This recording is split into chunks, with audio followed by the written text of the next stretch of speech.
Aleluya, bienvenidos hermanos esta mañana en el nombre del Señor. Aquellos que nos ven en línea también le damos la bienvenida. Vamos a orar a Dios antes de entrar a su palabra. Padre, gracias te doy esta mañana por el privilegio que me das, Señor, de venir y compartir, Padre, con tu pueblo. Y aquellos, Señor, que escuchan esta mañana, te pido que tu palabra, Padre, traiga una unidad al cuerpo de Cristo, una unidad a nuestras vidas, una unidad, Señor, más profunda contigo y el uno con el otro. Te pedimos esto, Padre, en el nombre glorioso de Jesús, para que Él sea toda la gloria y la honra. Amén y amén. Gloria al Señor. Bienvenidos una vez más, hermanos. Si trajo su Biblia esta mañana, ábrala conmigo al libro de Marcos capítulo 3 y Lucas capítulo 11. Marcos capítulo 3 y Lucas capítulo 11. Vamos a leer unas escrituras de ahí. Sabe que vivimos en un mundo dividido. Amén. ¿Están aquí? Vivimos en un mundo con mucha división, un mundo dividido entre personas, en el ámbito político, en las naciones, las familias e inclusive aún a veces hasta en las iglesias. Y Jesús, Él sabía el peligro de la división. Aquí en Marcos capítulo 3, el versículo 25, el Señor dice, y si una casa está dividida contra sí misma, tal casa no puede permanecer. Fíjese qué directa esa verdad que el Señor dice. Una casa dividida contra sí misma, tal casa, o sea, esa casa dividida, no puede permanecer. Y luego en Lucas capítulo 11 y el verso 17, el Señor nos dice, y si mas Él, dice, conociendo los pensamientos de ellos, les dijo, todo reino dividido contra sí mismo es asolado. Y repite una vez más, y una casa dividida contra sí misma cae. No puede permanecer una casa dividida, no puede también, el Señor dice, un reino dividido contra sí mismo, ¿verdad? Permanecer, será asolado, será destruido, caerá. Así que el Señor conocía el peligro de lo que la división puede traer. Y Él lo enseña muy directamente, como digo, y nos está advirtiendo que cuando hay división, hay peligro de asolamiento, hay peligro de que una casa o un reino caiga. Así que la división es algo muy serio. Entonces el Señor mismo, cuando Él vino a la tierra en Mateo capítulo 10, si puede ir ahí, Él nos enseñó que su venida a la tierra traería división. Ahora acabamos de leer que el Señor dijo que hay peligro en la división, la casa no puede permanecer, el reino no puede seguir, será asolado. Pero aquí Él en Mateo capítulo 10, Él mismo nos dice que su venida a la tierra, como digo, fue con el propósito de traer división. ¿Y cómo debemos nosotros entender esto entonces? Si el Señor nos advierte que la división tiene características, ¿verdad?, de destrucción, ¿por qué es que ahora Él viene y nos dice que Él trae división? Miren Mateo capítulo 10 y verso 34. No penséis que yo he venido para traer paz a la tierra. No he venido para traer paz, sino espada. Ahora, si nosotros tomamos solamente esa palabra, pudiéramos decir, pues aquí la Biblia se contradice, el Señor mismo, porque la Biblia dice que Jesús es el príncipe de paz. Amén. Entonces, si el príncipe de paz no trae paz, debemos hacer la pregunta, ¿por qué no? ¿O qué es lo que el Señor está diciendo aquí? Que no pensemos, dice, que yo he venido para traer paz a la tierra. No he venido para traer paz, sino espada. Verso 35. Porque he venido, note lo que dice, esta es la división que el Señor trae. He venido para poner en disensión o en división al hombre contra su padre y a la hija contra su madre, a la nuera contra su suegra. O sea, el Señor dice, yo he venido y cuando vengo a la tierra, esto es lo que va a suceder. Va a haber esta división aún en la familia. Porque he venido, dice, he venido para poner en disensión al hombre contra su padre, a la hija contra su madre, a la nuera contra su suegra, verso 36. Y los enemigos del hombre serán los de su casa, o sea, los de su propia casa. ¿Cómo podemos entender esto entonces? Dije que el Señor hace estas dos, o proclama estas dos certezas. La división trae destrucción. La división causa que una casa no permanezca. Y yo he venido, dice, para poner aún en la familia estas divisiones. Ahora, la verdadera unidad de la que el Señor trajo solo puede venir, solo puede experimentarse, solo puede llegar cuando llega la verdad. La verdad divide. Y Jesús es la verdad personificada. Por eso el Señor dice, cuando yo vengo a la tierra, no piense que traigo paz, porque yo traigo un mensaje que el mundo, mucho del mundo, no va a aceptar. Y va a haber una división, va a haber algo que quiere estar en contra de la verdad. Y claro, es el pecado del hombre. Entonces, cuando el Señor dice, la casa dividida cae, no puede permanecer, está diciendo una verdad, una realidad, que aquello que está dividido al finalmente se va a destruir. Y el Señor dice, cuando yo vengo a una casa, cuando yo vengo a una familia y la verdad se introduce a esa familia, a esa nación, no importa lo que sea ese grupo, la verdad, aquellos que aceptan la verdad y aquellos que rechazan la verdad están en oposición el uno en contra del otro. Esto es lo que el Señor nos está diciendo acerca de por qué cuando Él viene dice no traigo paz, sino traigo división. Porque la verdad divide y eso debe estar bien implantado en nuestra vida. Porque la verdadera verdad no puede llegar, no puede experimentarse si no hay verdad. Toda otra llamada unidad es una unidad falsa si no está establecida sobre la verdad y no va a perdurar. Por eso el Señor dijo, toda casa, ¿verdad?, dividida en contra de sí, la división cae. No puede permanecer porque la verdad que el Señor trae no puede ser comprometida con la mentira. No pueden coexistir el uno con el otro. Y ahora nosotros sabemos que la luz y las tinieblas no pueden estar en el mismo lugar. Amén. Cuando la luz viene, la obscuridad tiene que irse. No hay unidad entre la luz y las tinieblas. No hay unidad entre el bien y el mal. No puede haber unidad entre lo bueno y lo malo. No pueden coincidir en unidad.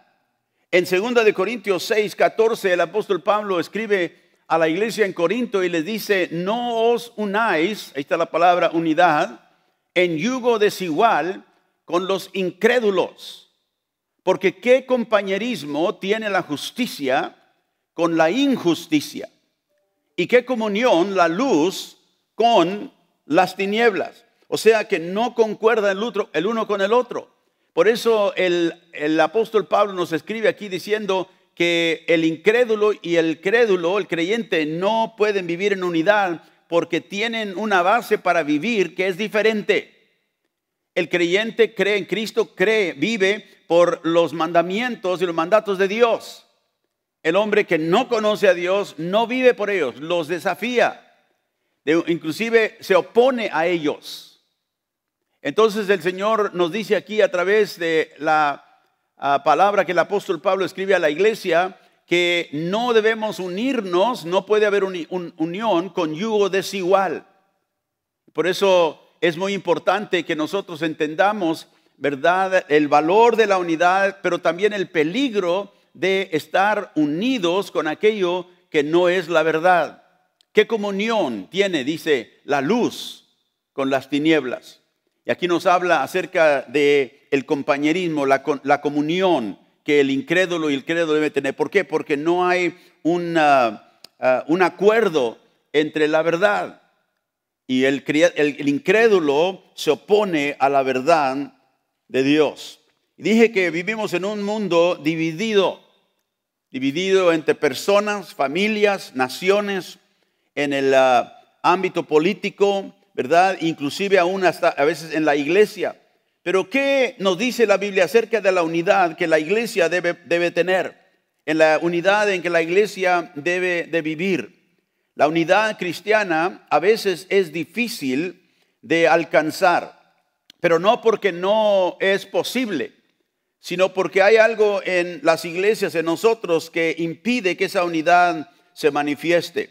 Y aunque sean entre amigos cristianos o parejas o iglesias, muchas veces hay desacuerdo entre ellos. La unidad cristiana a menudo parece ser difícil de conseguir. Y podemos nosotros, ¿verdad?, admitir esto. Aunque sea, como digo, entre amigos cristianos, hermanos, aunque sea entre parejas o inclusive en iglesias. A veces hay más discordia que unidad. Pero la Biblia nos dice que como creyentes nosotros estamos unidos o debemos participar de esa unión, de esa unidad, porque estamos unidos a Cristo. Esa es la base para la unidad cristiana.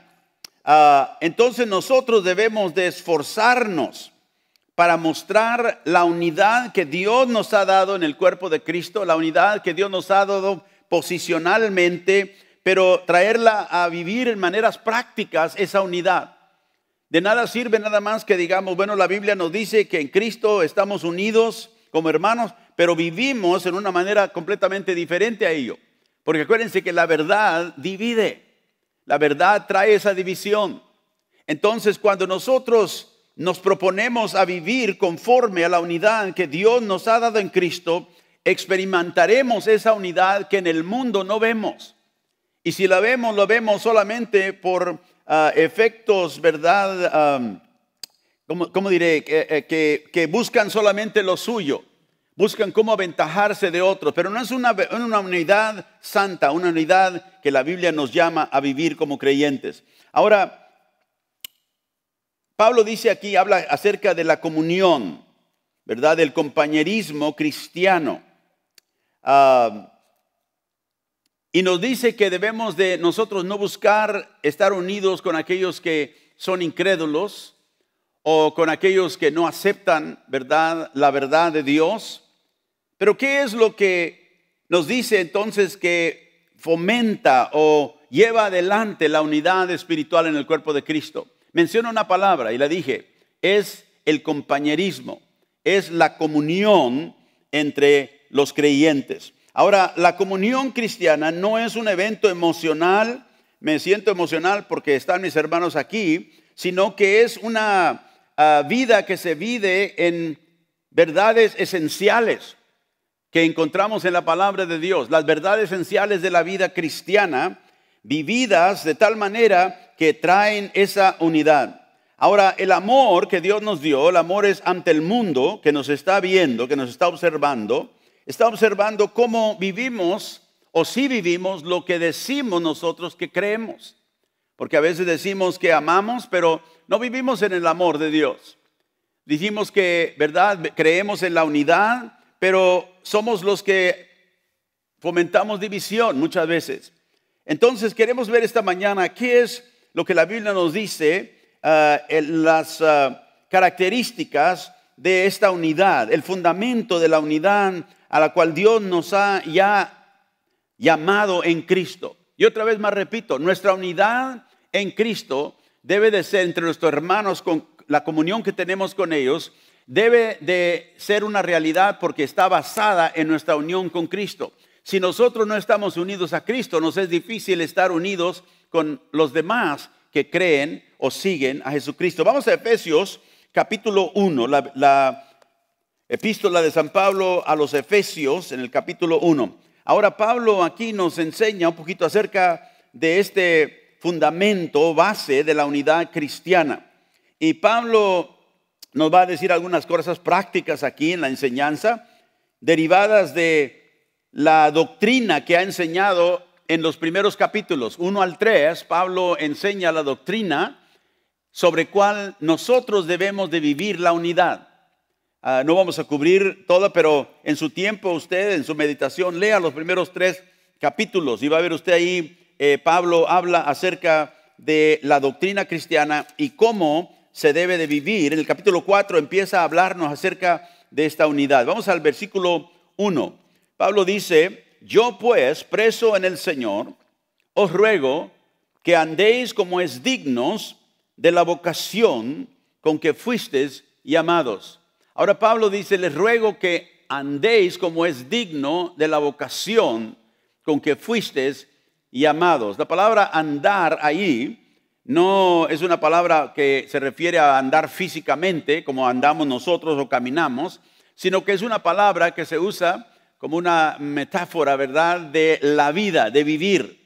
Cuando dice caminemos como es digno, está diciendo vivamos como es digno del llamado con el cual fuimos llamados, la vocación, el llamado. Entonces Pablo nos está llamando a vivir en una manera digna, note, de la vocación o el llamado con el cual Dios nos llamó. O sea que podemos nosotros, si no tenemos cuidado en la manera en que vivimos nuestra vida, ¿verdad?, caminar en una manera o vivir de una manera indigna del llamado que tenemos, indigno de la vocación a la cual fuimos nosotros llamados. Así que a la luz de quien nosotros somos en Cristo, debemos de vivir como es digno del llamado, dice aquí el apóstol Pablo. Ahora, viviendo dignamente del llamado de Dios sería imposible sin el Espíritu Santo. O sea que cuando andábamos en el mundo no podíamos andar dignos del Señor, porque primero no lo conocíamos. Segundo, no teníamos la verdad que Dios nos ha revelado a través de lo que Cristo ha hecho por nosotros. Pero cuando Cristo murió por nosotros, Él nos perdonó todo nuestro pecado. Y nos llamó el Señor a ser como Él es, a conformarnos a la imagen de su Hijo. Así que toda nuestra jornada en los años que tenemos de vivir Dios se ha comprometido a traernos más y más a asemejarnos a Cristo. Tú y yo debemos de cada año, ¿verdad?, estar creciendo más y más y asemejarnos más a Cristo, dejando atrás la vida pasada. Y aquí nos dice que nosotros, les ruego que anden, que vivan como es digno del llamado con el cual fuimos nosotros llamados. Dios nos dio el Espíritu Santo. Dios, cuando nosotros creímos en Cristo, el Espíritu Santo viene a morar en nuestro corazón y el Espíritu Santo es el que nos da el poder para vivir en la manera que es digna de la vocación del Señor. Así que estemos agradecidos con el Señor por el Espíritu Santo. Y si el Espíritu Santo me provee el poder para vivir en una manera que es digna de Dios, yo debo de darle gracias a Él, porque sin ese Espíritu no podría hacerlo.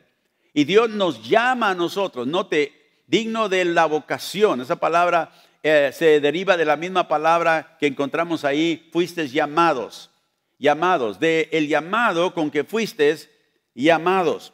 Ahora, Dios no solamente llama al pueblo. En Hechos 13, verso 2, leemos que el Señor llamó a ciertos hombres a una obra específica.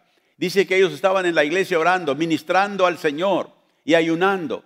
Y cuando ellos estaban en esa atmósfera espiritual, el Espíritu Santo habló, o sea, a través de uno de estos hombres, obviamente proféticamente. El Espíritu Santo dijo: apartadme a Bernabé y a Saulo para la obra a que los he llamado. Ve, el Espíritu Santo nos llama. El Espíritu Santo es el que nos empodera para cumplir el llamado que el Señor tiene para tu vida, para mi vida. ¿Qué es lo que el Señor te ha llamado? Bueno, en diferentes áreas tenemos llamamiento. Si eres padre de familia, Dios tiene un llamamiento para ti en tu familia, de ser un padre que es un ejemplo a sus hijos. En el ministerio, si tú eres cristiano, Dios te ha llamado para ministrar en su nombre. ¿A quién? A las personas que te rodean en tu mundo. Todos tenemos un llamado. Todos tenemos una obra. El Espíritu Santo nos ha llamado y nos quiere equipar. Pero también el Señor nos ha llamado para ser conformados a la imagen de Cristo. Esto lo encontramos en el capítulo 8 de Romanos. Para que llevemos el fruto del carácter de Cristo. No solamente nos llama como pueblo, sino ahora nos quiere conformar a ser como Cristo es en nuestro carácter. Ahora todos tenemos, ¿verdad? ¿Cómo se dice? Tachas en nuestro carácter, ¿verdad? Todos tenemos debilidades en nuestra vida que el Señor está tratando con nosotros. Quizás tú no eres una persona que por pronto y rápido te irritas por muchas cosas.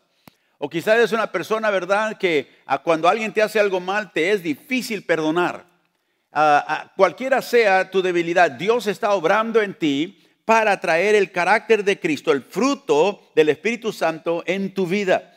Dios tiene un propósito para esto. Dios quiere transformar tu carácter de cómo eras al carácter de Cristo. Y ahora aquí Pablo, en estos versículos del capítulo 4, nos presenta el fundamento para una unidad verdadera cristiana. Y nos da 4 fases aquí que él describe de lo que significa vivir en una manera digna del llamado, en una manera que honra al Señor. ¿Y cuántos de nosotros queremos que nuestra vida honre al Señor? Este nuevo canto que cantamos esta mañana, ¿verdad? Decía, Señor, todos mis días los quiero que te glorifiquen a ti. Todos mis días, toda la vida que el Señor me dé, Señor, que siempre te glorifique a ti en todo lo que yo haga. En el capítulo 4, ahí leímos el versículo 1, andar digno del llamado. Nos dice Pablo en el versículo 2, primeramente la primera fase, cómo vivimos esta vida agradable al Señor. Nos dice en el versículo 2, con toda humildad y mansedumbre, soportando con paciencia a los unos a los otros en amor. La primera fase nos habla de humildad y mansedumbre. Humildad y mansedumbre. Características que todos necesitamos en nuestra vida. ¿Puede decir amén? Así que todos necesitamos ser más humildes. Mansedumbre. La mansedumbre es aquella fuerza interna. No es ser débil, sino que tener, ¿verdad?, control el uno mismo. Es una persona mansa, una persona humilde.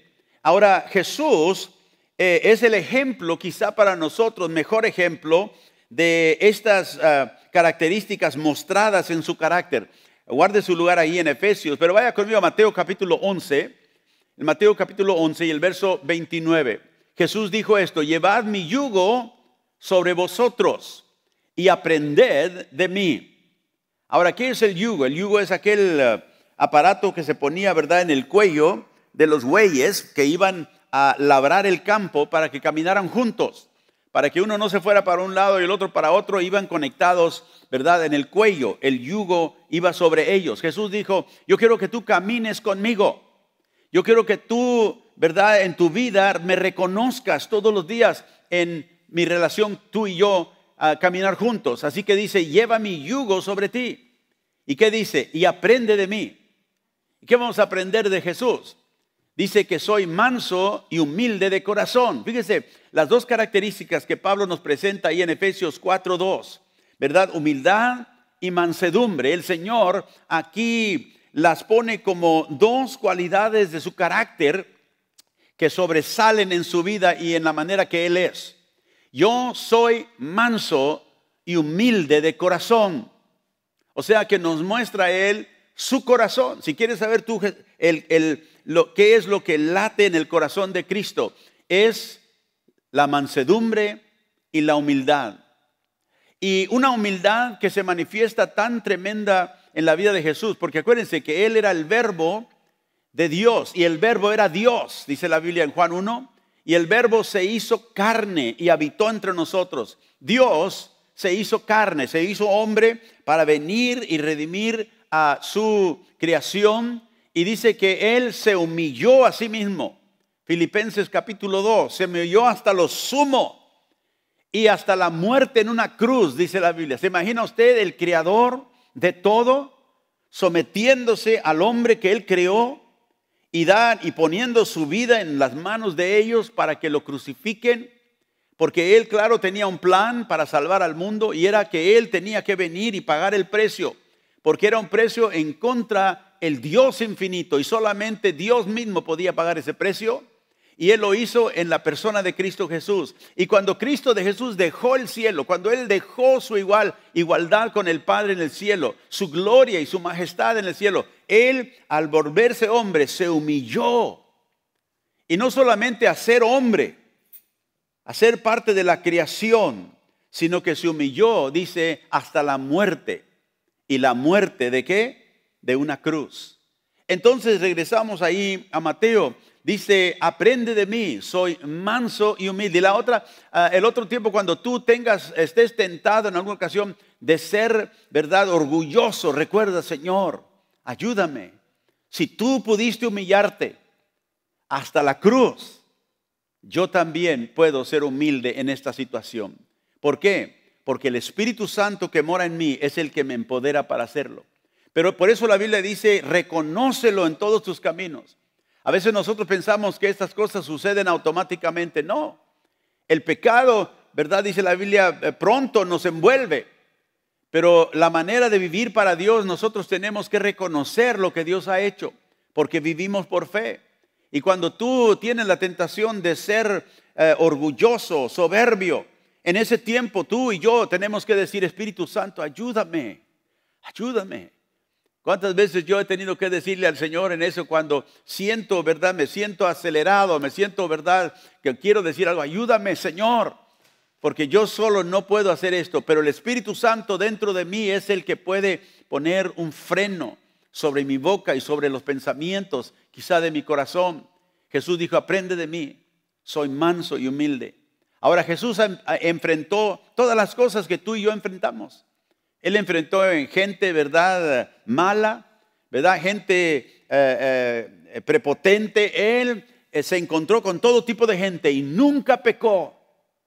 Porque Él mismo era ungido por el mismo Espíritu Santo que tú y yo somos ungidos.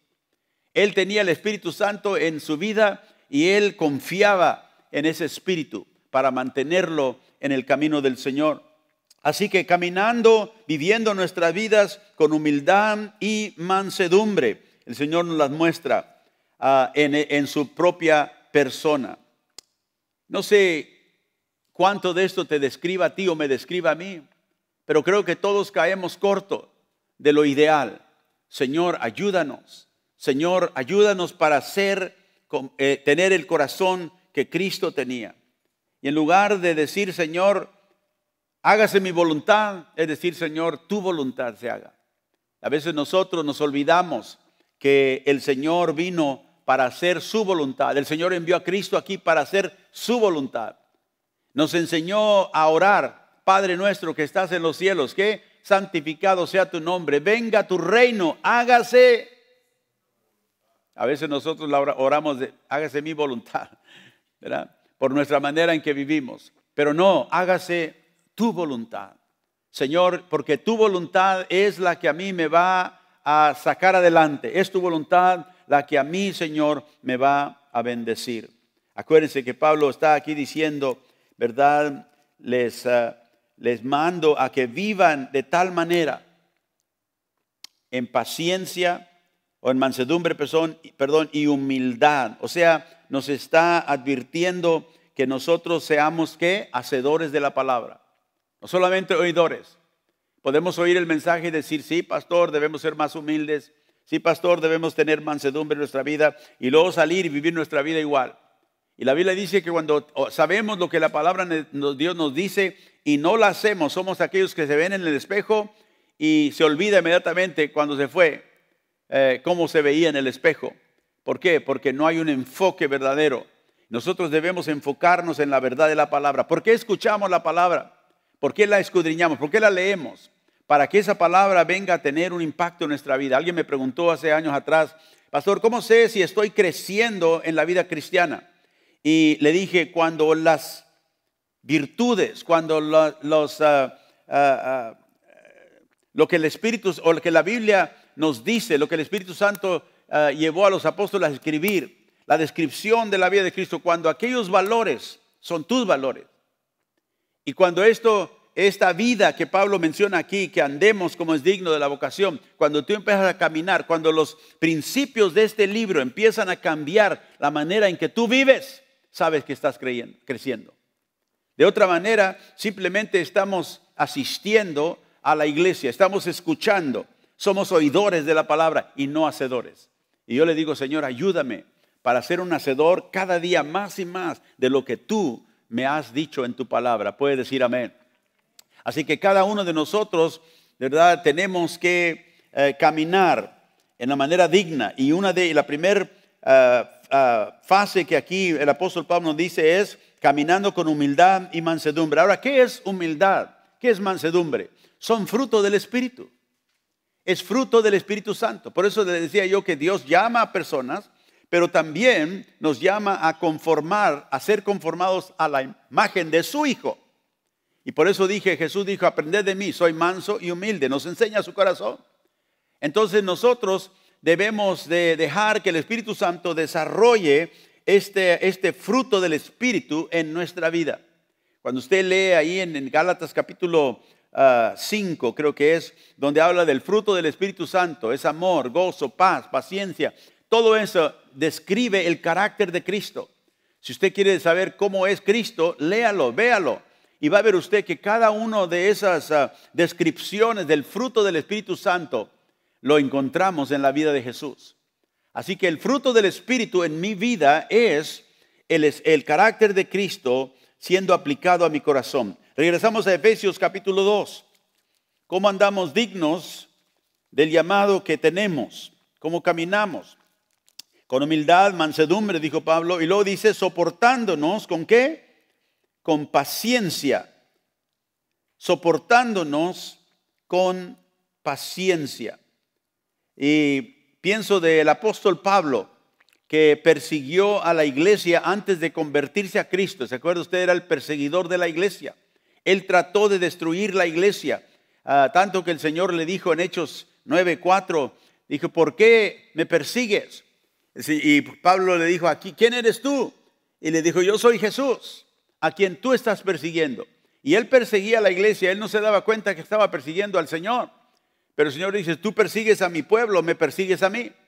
Entonces Pablo era el perseguidor de la iglesia, pero Jesús soportó al apóstol Pablo, o a Pablo, no era apóstol en ese tiempo, pero lo soportó con gran paciencia. Mire, en 1 Timoteo 1, versos 15 y 16, el apóstol Pablo escribe este testimonio de su vida. Dice, este mensaje, versículo 15, es digno de crédito y merece ser aceptado por todos, que Cristo Jesús vino al mundo a salvar los pecadores, de los cuales yo soy, ¿qué? El primero, dice Pablo. Y luego dice, pero precisamente por eso Dios fue misericordioso conmigo, a fin de que en mí, el peor de los pecadores, pudiera Cristo Jesús mostrar su infinita bondad. Así llego a servir de ejemplo para los que creyendo en Él recibirán la vida eterna. O sea que Él tuvo, ¿qué dijo? Misericordia.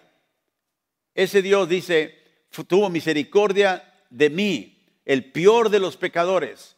Mostró infinita bondad para conmigo. ¿Para qué? Para que yo fuera un ejemplo de aquellos que iban a creer en Él y recibir la vida eterna. El peor de los pecadores se consideraba el apóstol Pablo. Y no sé si esto te describe a ti. Si tú te ves de esa manera, Señor, tú tuviste misericordia de mí. Si no fuera porque tú fueras misericordioso conmigo, ¿dónde estuviera yo? Hay un corito que cantábamos hace muchos años en la iglesia donde yo me crié y mi madre le gustaba mucho cantar. Si no fuera por el Señor, ¿qué dice? ¿Qué hiciera yo? ¿Qué hiciera si el Señor no hubiera venido a mi vida? Entonces, cada uno de nosotros tenemos aquí, como el apóstol Pablo, ese testimonio. Recibí misericordia. Tuvo Dios compasión de mí. Mostró que infinita bondad. Tuvo paciencia conmigo. ¿Por qué? Porque yo necesitaba su salvación. Nosotros a veces somos muy apresurados a alejarnos de personas que son hostiles al evangelio. No lo soportamos con paciencia.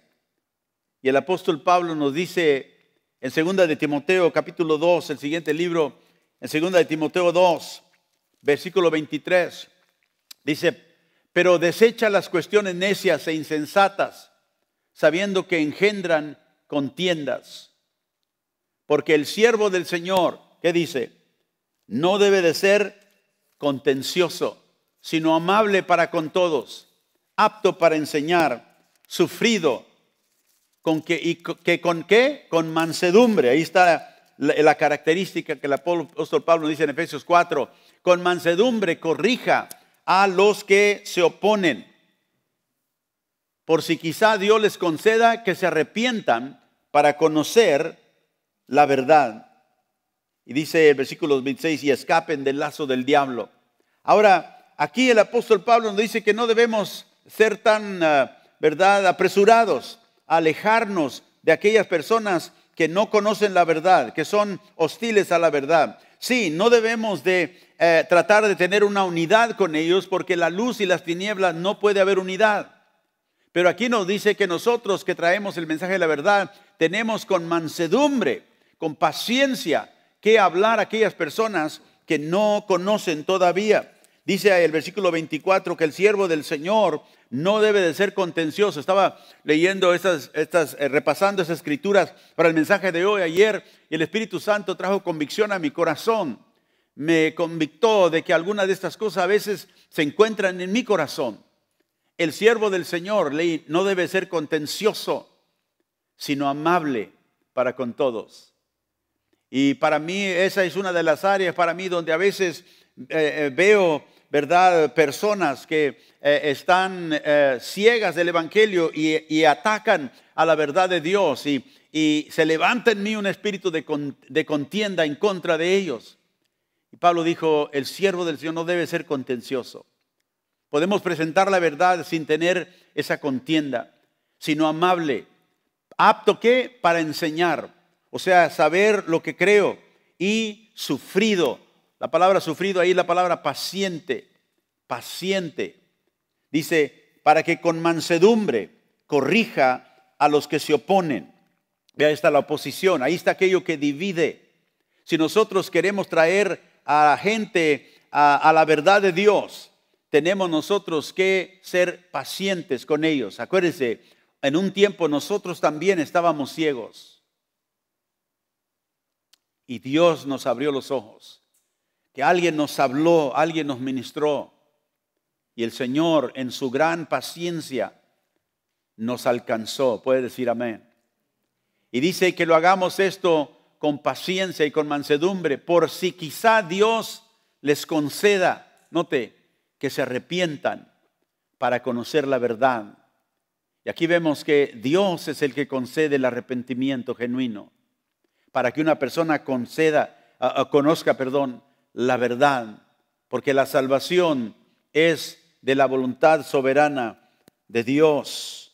Así que, hermanos, examinemos nuestro propio corazón. No seamos de aquellos que pronto nos apartamos de aquellos que son hostiles al Evangelio, sino que nosotros podamos ser pacientes con ellos. Este es el consejo que recibimos aquí del apóstol Pablo, el consejo apostólico.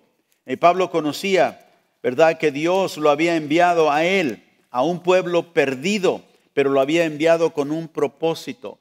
No para unirse con ellos, porque la luz y las tinieblas no pueden coexistir en unidad, pero para alcanzarlos y traerlos a la luz. En Hechos 26, verso 17 y verso 18, el Señor le dice a Pablo en una visión que él lo llamó y lo encontró, dice, librándote, te he librado de tu pueblo, o sea, de los judíos, y de los gentiles, a quienes ahora te envío, note, para que abra sus ojos, para que se conviertan de las tinieblas a la luz. Ve, ellos se oponen al mensaje, ellos se oponen a la verdad, ellos hablan mal de la verdad, pero con paciencia y mansedumbre yo te envío a ti para que abras los ojos de ellos. ¿Para qué? Para que se conviertan, ¿de qué? De las tinieblas a la luz. ¿Por qué tiene que haber una conversión? Porque la luz y las tinieblas no pueden existir juntos, no hay unidad.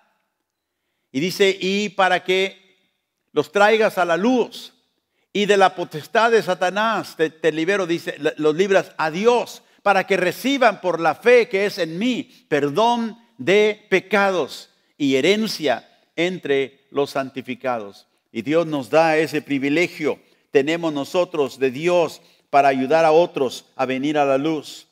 Tercero, en Efesios 4, regresamos ahí. ¿Cómo andamos dignos de la vocación? Dice, con humildad y mansedumbre, soportándonos con paciencia, los unos a los otros en amor. En amor.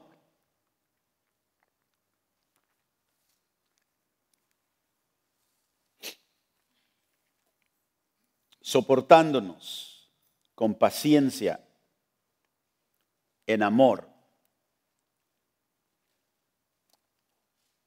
¿Cómo andamos dignos del llamado que tenemos del Señor? El Señor le dijo a sus discípulos, por esto sabrán todos que son mis discípulos. ¿Cómo? Si tenéis amor los unos por los otros. ¿Cómo soportamos? Con paciencia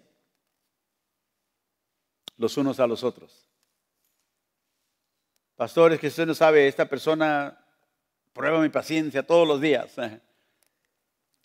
¿Qué necesito? Amor. Necesito amor, más amor. Necesito que el amor que el Señor depositó en mi corazón se manifieste en paciencia. En 1 Corintios 13, el apóstol escribe otra traducción de este versículo que acabamos de leer. Dice, mostrando tolerancia el uno con el otro, soportándonos, tolerándonos. ¿Por qué? Porque a veces tenemos que hacerlo, porque no siempre andamos bien, no siempre andamos en lo mejor de nuestro carácter.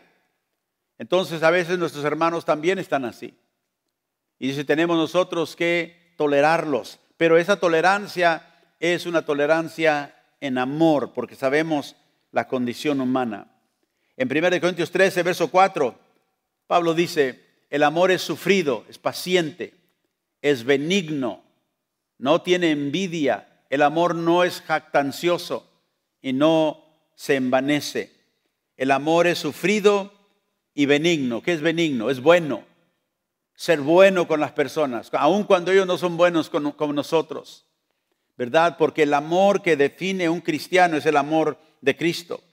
Y luego en el versículo 6 y 7 de 1 Corintios, versículo 6 dice que el amor no se goza de la injusticia, mas se goza de la verdad. Me gozo de que la verdad se está, impartiendo a aquellos que quizás no ni son dignos de ese amor. Verso 7, el amor todo lo sufre, todo lo cree, todo lo espera y todo lo soporta. Así que no hay ninguna excusa por la cual nosotros no podamos ser pacientes y con mansedumbre ayudar a aquellos, ¿verdad?, que están pasando por dificultades, por aquellos que se oponen inclusive al Evangelio. Un amor persistente que manifiesta que el carácter de Cristo, no lo que yo soy o lo que yo era, sino que porque estoy conectado con Cristo, ese amor puede manifestarse al mundo. Y otra vez más, ¿cómo lo hacemos eso? ¿Cómo podemos nosotros vivir de esa manera que trae honra a Dios, que trae unidad al cuerpo? En Romanos capítulo 15, verso 13, el apóstol Pablo una vez más nos da una indicación aquí y nos dice esto: el Dios de esperanza os llene de todo gozo y paz en el creer, para que abundéis en esperanza por el poder del Espíritu Santo. Note, el Dios de esperanza, Pablo denomina o le nombra a Dios el Dios de esperanza. Este Dios de esperanza dice, los llene, ¿de qué? De gozo, de paz y de fe. O sea, el creer habla de la fe. Gozo, paz y fe. ¿Para qué? Para que abundes. Para que seas una persona que puedes abundar en la esperanza del Dios de esperanza, note. Pero por el poder del Espíritu Santo lo hace. No el poder de la carne, no tratando yo de ser mejor y voy a tratar. No, Señor, dependo de ti. Lléname, este Dios de esperanza. Y cuando usted falle, acuérdese, el Dios que usted sirve es un Dios de esperanza. Y quizá yo no tenga mucha esperanza en mí, quizá yo no tenga mucha esperanza en otros, pero Señor, tú eres el Dios de toda esperanza. Y el Dios de esperanza te llene, dice el apóstol Pablo, de gozo, paz y fe. Y para que abundes con esperanza. ¿Cómo abundamos en la esperanza? Tenemos que tener gozo, paz y fe. Y Dios es el que nos llena de ello. Por eso digo, reconócelo a Él. Cuando en tus peores fracasos es cuando en lugar de enojarte con ti mismo, decir, Señor, yo veo lo que yo puedo hacer, pero ahora yo quiero que tú hagas en mí lo que yo no puedo hacer. Y por el poder del Espíritu Santo, el Dios de esperanza nos llena de gozo, de paz y de fe. Para nosotros tener ese gozo aún en medio de la prueba, para estar en paz y para tener fe que Él nos puede inclusive usar en aquello que nosotros nos consideramos débiles para poder hacer. Dije en el versículo 4 de Efesios, o en el versículo 2 de Efesios, perdón, el versículo 1, donde leímos hace unos momentitos, ¿verdad? Que caminemos dignos. Pablo dice, de la vocación con la cual fuimos llamados. Dije que era imposible hacer esto sin la ayuda del Espíritu Santo. Pero gracias a Dios que tenemos al Espíritu Santo. Gracias a Dios que Dios nos ha dado esa ayuda que necesitamos.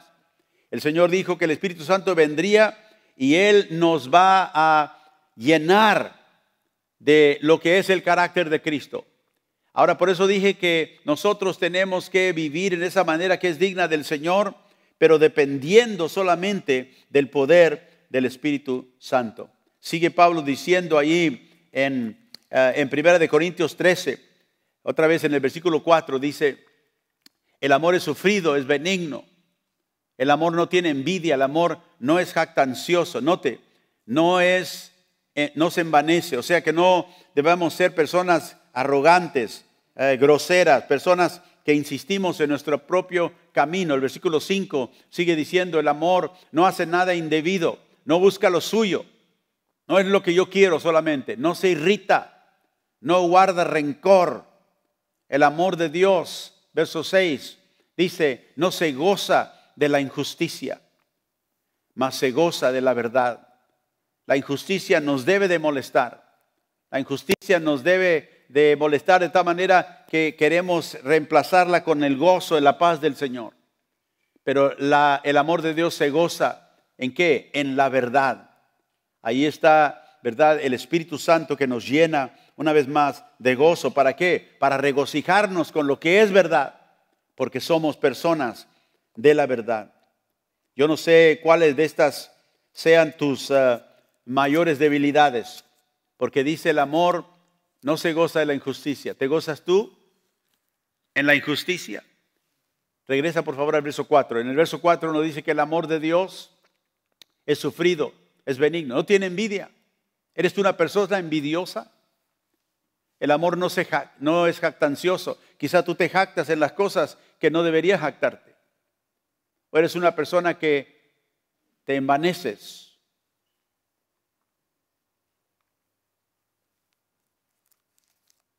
O una persona que te resientes por muchas cosas. O grosero, arrogante.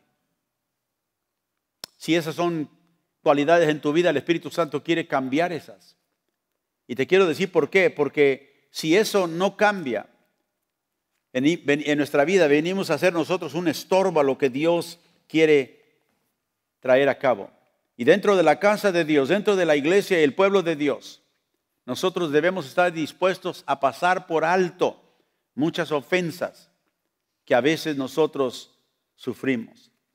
Y creer lo mejor el uno del otro. No hablar detrás de las espaldas de nuestros hermanos. ¿Por qué? Porque mantenemos una perspectiva eterna, no temporal. Quizá mi hermano en este momento está pasando por una situación difícil y quizá veo en su carácter faltas. Pero no por eso lo voy a criticar, sino que con paciencia y mansedumbre voy a ayudarlo.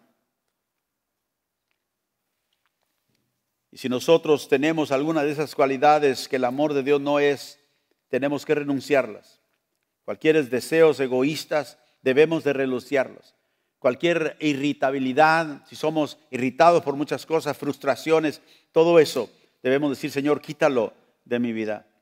Debemos ser instrumentos para ayudar a otros, como dije hace unos momentos, a salir de las tinieblas, a salir del pecado. Y solamente lo podemos hacer nosotros, con humildad, mansedumbre y con paciencia, como dice Pablo aquí, de estas fases de nuestro llamado. Tenemos nosotros, como el apóstol Pablo, que fue llamado a sacar a gente de las tinieblas a la luz. Te he llamado para tornarlos de Satanás a Dios. Y la manera de hacerlo es por el mensaje, pero también por una vida vivida delante de ellos. Tenemos que ser esos instrumentos. Pedirle, Señor, ayúdanos, empodéranos por el Espíritu Santo. Así que, otra vez en Efesios 4, viendo el fundamento de una unidad que agrada a Dios, de un llamamiento con el cual fuimos llamados. Vivimos en humildad y mansedumbre. Caminamos y vivimos en paciencia, con paciencia. Y nos soportamos los unos a los otros en amor. Y finalmente, dice Pablo en el versículo 3, solícitos, dice, en guardar la unidad del Espíritu, en el vínculo de la paz. Ahora aquí nos está diciendo que debemos vivir esforzándonos. Podemos entender quizás esa palabra mejor. Solícitos es una palabra más antigua, pero está diciendo debemos de ser diligentes, de esforzarnos a mantener la unidad del Espíritu en el vínculo de la paz. Quiero que note una palabra ahí que es muy importante. Guardar la unidad del Espíritu. No nos está diciendo que debemos de tratar de tener unidad. Por eso le dije que nuestra unidad con nuestros hermanos en la iglesia es basada en la unidad que ya tenemos nosotros con Cristo. Si somos cristianos, ya estamos unidos a Él. Y esa unidad debe de manifestarse a través de la hermandad. Y aquí nos dice Pablo, solícitos, esforzándonos en guardar la unidad del Espíritu. ¿Por qué nos dice en guardar? Porque ya la tenemos. El Espíritu Santo nos ha unido a Cristo y nos ha unido el uno con el otro. Y en la manera que nosotros nos comportamos los unos con los otros, manifestamos esa unidad. Por eso dice Pablo, no estamos tratando de obtener la unidad del Espíritu. Note, estamos tratando de ¿qué? De guardarla. Porque ya la tenemos. Es una realidad que el Señor nos ha dado. Y dice guardar la unidad del Espíritu en el vínculo de la paz. Esa palabra vínculo es una palabra que habla de algo que es un pegamento. Aquello que pega dos cosas y las mantiene juntas. Entonces vemos aquí, ¿verdad?, que nosotros debemos de guardar, ¿verdad?, la unidad del Espíritu en el vínculo de la paz. Es la paz que mantiene esa conexión en la unidad que el Señor nos ha dado. Ahora aquí Pablo nos hace una transición, más bien, si la podemos ver aquí, en el versículo 3, empieza ahora a hablar de la unidad. En el versículo 1 habla de caminar en una manera digna del Señor. O sea, ¿cómo honramos al Señor? Bueno, caminando con humildad, mansedumbre, soportándonos los unos a otros con paciencia. Pero ahora la cuarta cosa que nos dice aquí es guardar la unidad del Espíritu. Pero ahora menciona aquí la unidad. O sea que hace una transición de cómo vivimos a lo que manifestamos.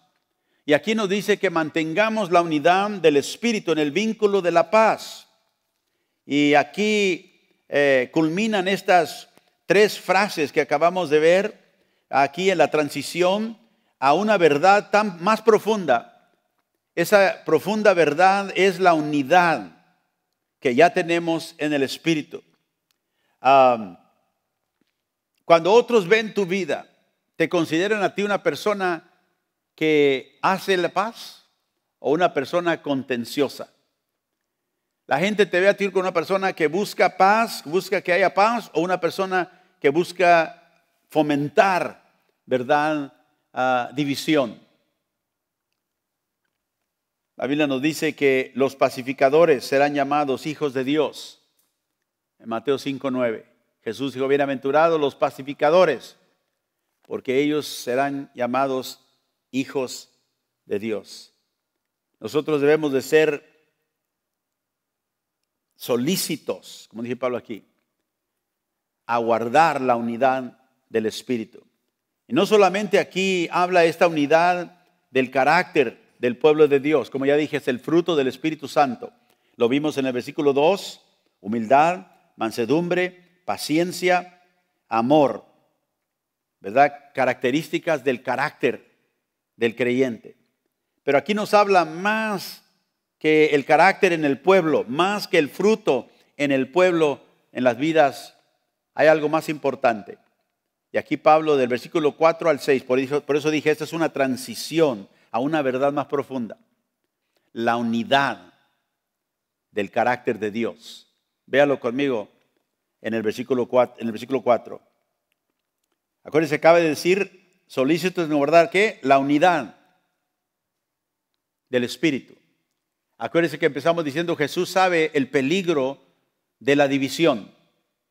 Una casa, una persona, un país, un reino, no va a permanecer en desunión.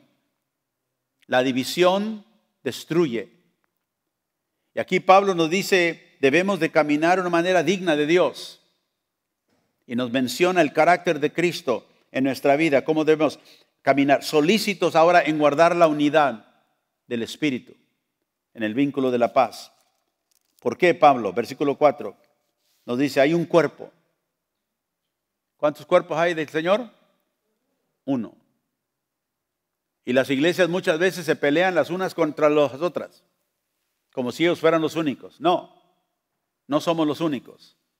Somos parte del cuerpo de Cristo. Hay otros hermanos en esta ciudad que también aman al Señor. Y debemos de tratar de vivir en unidad con ellos. La única razón por la cual no viviéramos en unidad con ellos es si ellos se apartan de la verdad o si nosotros nos apartamos de la verdad. Porque hay un cuerpo nada más. En la ciudad donde vivimos nosotros, aquí en la ciudad de Harlingen, no hay muchas iglesias delante de Dios. Hay una iglesia. Hay muchos lugares donde la iglesia se junta y hay mucha gente en las iglesias que no son hijos de Dios. Pero hay muchos en esas iglesias que sí son hijos de Dios. Ellos forman ese un cuerpo. Hay un cuerpo, no hay muchos. Segundo, hay un Espíritu Santo. O sea, dice, como también fuisteis llamados a una misma esperanza de vuestra vocación. Menciona otra vez lo mismo que dijo en el versículo 1. Esta misma esperanza de vuestra vocación. Verso 5, hay un Señor. ¿Quién es ese? Jesús. Hay una fe genuina. Dice, pero pastor, hay muchas fees por todo el mundo. Sí, pero ante Dios hay una fe solamente. Y esa es la que Cristo vino a traer. Hay un Señor, no hay muchos señores, hay una fe, la fe que Cristo trajo y divulgó a través del Evangelio. Hay un bautismo, el bautismo aquí Pablo que menciona es el bautismo que salva, porque está hablando de lo que Dios hace. El bautismo en agua no nos salva, no está hablando del bautismo en agua, está hablando del bautismo que nos pone en el cuerpo de Cristo. 1 Corintios 12:13, por un espíritu fuisteis bautizados en un cuerpo. Cuando nosotros creemos en Cristo, Él nos sumerge, si podemos decir así, porque la palabra bautismo quiere decir sumergir. Nos sumerge, nos pone en el cuerpo de Cristo. Hay un bautismo solamente. ¿Qué más? Verso 6. Un Dios. ¿Cuántos dioses hay? Uno. Y aquí Él señala al Padre como Dios, no porque Cristo no es Señor, porque acuérdese, en el versículo 5 dice, hay un Señor. Y ahí se refiere a Cristo. En contradicción a muchos señores, muchos dioses falsos por todos lados. Y un Dios solamente, un Dios verdadero, Padre de todos, el cual es sobre todos y por todos y en todos. Ahora, esta declaración del apóstol Pablo a veces ha sido mal interpretada. Tenemos siempre que interpretar, acuérdense, la Biblia conforme a al mensaje de toda la Biblia, no en un pasaje nada más. Hay personas que han sacado este versículo y han dicho, mira, Dios está en todos. Dios está en todos y es por todos. Así que aunque conozcas a Cristo o no conozcas a Cristo, el Dios de Cristo es tu Dios. No. Aquí no está hablando que Dios es Dios de todo el mundo. Está hablando de todos los creyentes. Porque acuérdense, está hablando a los que deben de guardar la unidad del Espíritu en el vínculo de la paz. Eso no se lo dice a los pecadores. Hay un cuerpo. ¿Quién? Los que pertenecen al cuerpo de Cristo. De eso está hablando. Aquellos que tienen a un Señor, a Jesús. Este Dios y Padre es Dios de todos. No solamente es Dios mío. Si tú estás en Cristo, es Padre tuyo también, es Dios tuyo. Dice, y sobre todo nosotros. Yo no tengo exclusividad de Dios. Dice, y este Dios es por todos. Dios no tiene hijos favoritos. El único favorito de Dios es Cristo. Y nosotros nos favorece por Él. Pero Dios no me favorece a mí más porque soy pastor que a ti, si tú conoces a Cristo. Porque el mismo Cristo dio su vida por ti. Y dice, Dios es por todos y Dios es en todos. En cada uno de nosotros tenemos la presencia de Dios porque tenemos la presencia de su Santo Espíritu. Así que Pablo nos dice aquí que la base de esta unidad empieza nosotros caminando ¿qué? En una manera digna del llamado que tenemos. ¿De quién? De este Dios que vive en unidad, que es único, que ha creado un cuerpo único para Él, para su Hijo. Y nos dice que este Dios nos llama a caminar en humildad, en mansedumbre, en paciencia, guardando la unidad del Espíritu. Porque como les dije, la mayor verdad es esta. Sí, que Dios quiere que estemos en unidad. Pero la mayor verdad que Él muestra es que Él es un Dios que vive en unidad. Padre, Hijo y Espíritu Santo. Y note que ahí los menciona. La Trinidad. En el verso 4 dice hay un Espíritu. En el verso 5 dice hay un Señor, Jesucristo. Y en el versículo 6 hay un Dios Padre. Padre, Hijo y Espíritu Santo. Y ellos viven en una unidad profunda y tremenda. Así que nosotros que representamos a ese Dios en la tierra, debemos de vivir de tal manera que la unidad que ellos tienen esté en nosotros. Por eso Cristo dijo, el mundo conocerá que ustedes son mis discípulos por el amor que tienen los unos por los otros.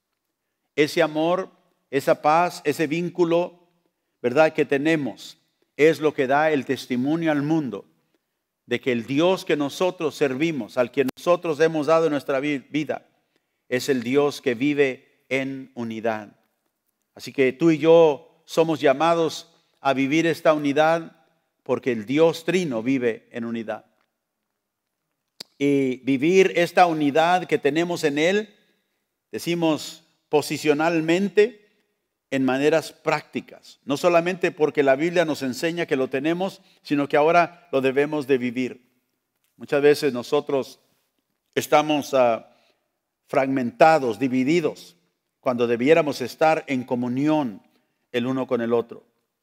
Y a veces, a menudo y con frecuencia, ¿verdad?, nosotros albergamos resentimientos en contra de otros, falta de perdón contra nuestros hermanos, porque estamos heridos. Debemos recordar, hermanos, el mensaje que el apóstol Pablo nos da aquí.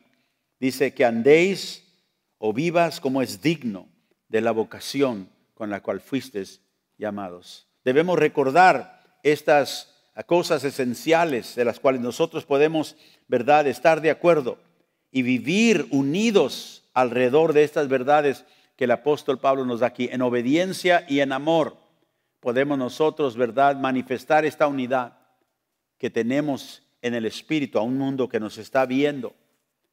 Y esta verdad es la verdad que debe de traer gloria a nuestro Dios. Padre, yo te doy gracias en esta mañana por la convicción del Espíritu Santo, Señor. Que cada uno de nosotros esta mañana examinemos nuestra vida delante de ti. Que te reconozcamos, Señor, en todo nuestro caminar. A veces nosotros dependemos mucho de nuestra propia fuerza y sabemos qué tan débiles somos. Pero pedimos, Señor, esta mañana que tu Espíritu nos traiga convicción. Ayúdanos, Señor, para reconocer las debilidades en nuestra vida que nos impiden que andemos dignos del llamado que tú nos has hecho. En humildad, Señor, en mansedumbre, en amor, en paciencia. Perdónanos, Señor, y que en este momento tú puedas traer convicción a nuestra vida. Si hay algo en nuestro corazón, Señor, hay una debilidad en nuestro carácter, que ya no hagamos excusa para ello, sino que digamos, Señor, por el poder del Espíritu Santo, ayúdame para vencer esto en mi propio corazón. Si tenemos alguna falta de perdón en contra de nuestros hermanos, cualquiera, donde quiera que sea, Señor, nos arrepentimos. Ayúdanos, Espíritu Santo, para perdonar así como tú nos has perdonado a nosotros. Ayúdanos para vivir aquí en espíritu de gracia, una familia unida en el Espíritu. Y viendo, Señor, a veces las debilidades de nuestros hermanos, ayúdanos para en amor soportarlos con paciencia. Algo que muchas veces fallamos, Señor. Ayúdame, dígale al Señor, ayúdame, Señor. Fortalece mi vida, mi corazón, confórmame a la imagen de tu Hijo, Jesucristo. Y te pedimos esto todo en el nombre glorioso de Jesús. Y a ti sea toda la gloria y la honra, Padre. Amén, Señor. Y amén.